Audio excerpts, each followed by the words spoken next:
Welcome back to Watch It Played. My name is Rodney Smith. And I'm Andrea. Now before we get started, I know in the last episode I took kind of a beating. Just a little. And in the YouTube comments, people were basically saying, I should give up, it's over, I'm done. Okay, let me just make one thing clear here. I'm playing the undead team. These guys are never more happy than when they got one foot in the grave and they're cheating death. Right? Sure. Speaking of cheating, in the last episode we did make a little mistake. I used the Dark Sacrifice on a skeletal archer and it caused me to destroy that skeletal archer. And I put it in my discard pile. So, a couple of mistakes here. First of all, when something is destroyed, it goes to a magic pile.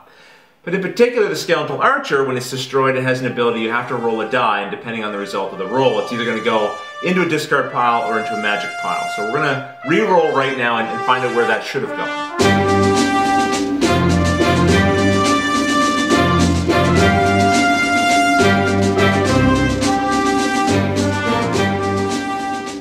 So on a 3 or more, the skeletal archer will go into my discard pile. So I'm really hoping for a 1 or a 2.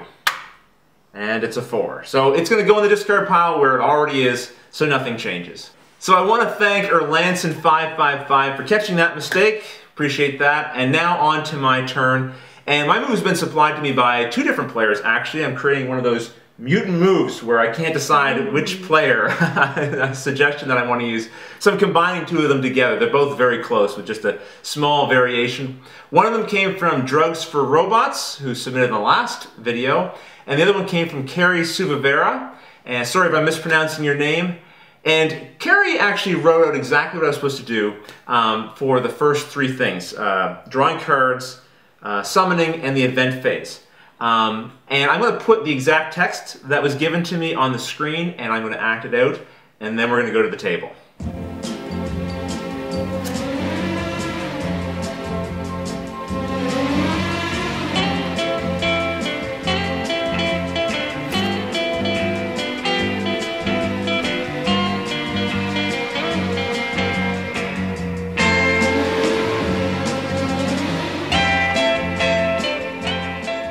Okay, so now on to movement. I'm going to start by moving the Reaper here.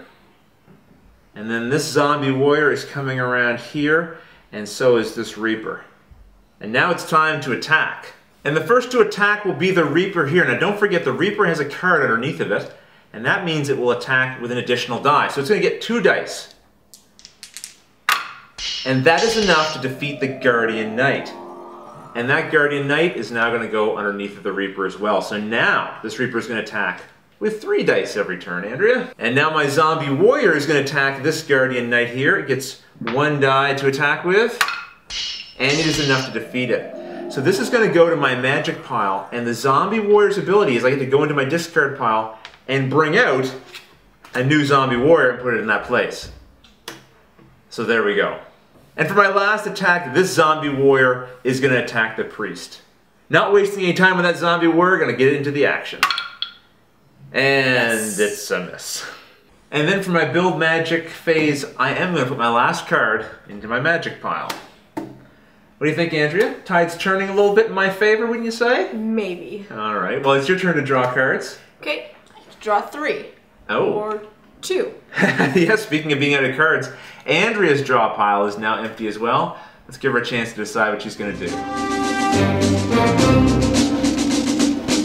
Okay, so I am going to be doing some summoning. Alright. I'm going to bring out a priest, which is going to cost 2. I'll spend your magic for you. I'm going to put him right there.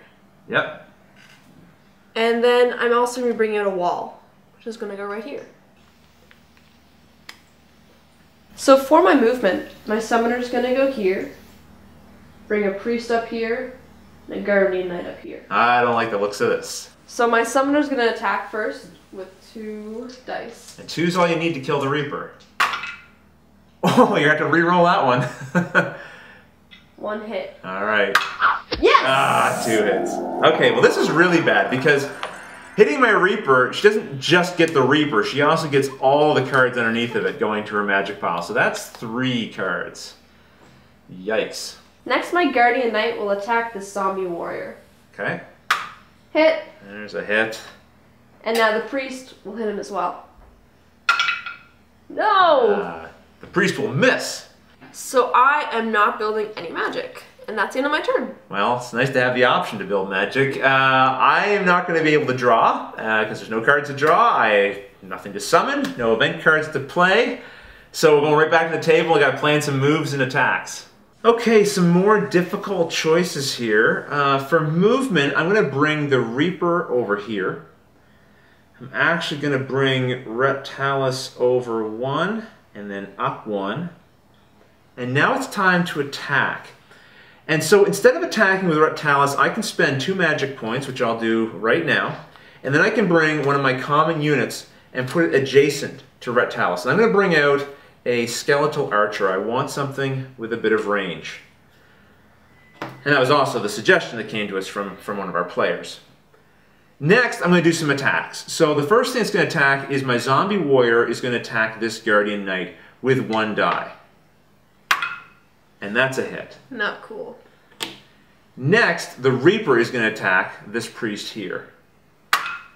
Yes. And it's a miss. So I'm not going to be able to build any magic. Your turn, Andrea. I'm not drawing, but Okay. I am summoning. All right, what are you summoning? An Archangel, he's a champion. A champion. How much does it cost? 7. 7. Let's make sure you got it. 1, 2, 3, 4, 5, 6. Exactly 7. Her magic pile, empty. Now let's see where you're going to place it, and then you can take your move and attack. Okay, so my Archangel is going to go right here. Now his ability is called Greater Flight. He gets to move 1 additional space. Oh no, I know what this does. And he can move through walls. Oh no. But he cannot end on a card. So now it's time for a movement phase. I should have thought of that when I moved Reptalis up. So Okay. he's going to go through here. Yes. And then go right there. This goes to show you how important it can be to know the strengths and weaknesses of your opponent's deck. I had forgotten about the Archangel's ability. So now I've got this very fierce champion sitting right next to Reptalis. So I suppose, have you got any other movement you want to do? Nope. Time to attack. Okay, go ahead. 2 dice, and there's still a chance I'll succeed here. If both of mine are misses, that means you still live. Right. Even 1 hit and I'm done. Yes! Oh, so close. I win! Okay, so it turns out that many of you were correct. Apparently I was doomed to fail because there's a flying angel on Andrea's team. Well, listen, guys, I really appreciate you watching and sticking with it. And I really appreciate some of you having faith in me that maybe I could win this. But it's over. I've been defeated. Hopefully, though, you understand how this game works and you have a really good idea about whether or not this game would be good for you, your family, or your gaming group. But before we sign off, there's been contest clues teasingly and annoyingly dropped in each of the episodes, and I haven't explained to anyone how this contest actually works. First, I want to thank the folks at Plaid Hat Games who have faith in the series that we're producing here. I told them that I was interested in doing a series on Summoner Wars, a game that Andrew and I both really enjoyed, and wanted to know if they'd be willing to partner with us to help get the series made.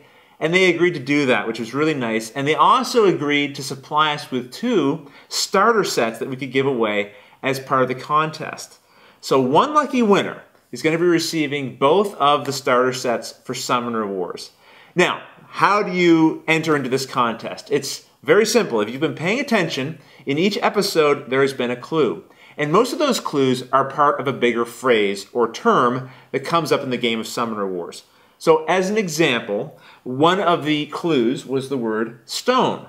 Now that's part of a larger phrase that's something related to this game. So what I need you to do is send me an email at watchitplayed@live.com and indicate to me each of the different phrases that those clues were part of. Now there's not a clue in this episode, so don't drive yourself mad looking for one.